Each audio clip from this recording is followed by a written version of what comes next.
Good day, everyone. Today's Literature Talks is about The Martian Chronicles.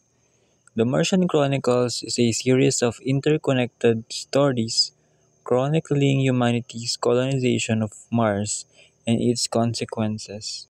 Through lyrical prose, Bradbury examines themes of human hobbies, environmental destruction, and the clash between alien and human cultures.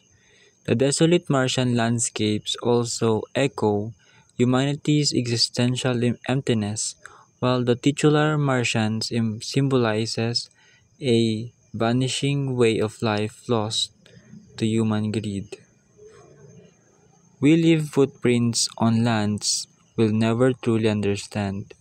This is one of many favorite lines for a Martian in the story. And that's it for today's Litra Talks. Thank you for listening.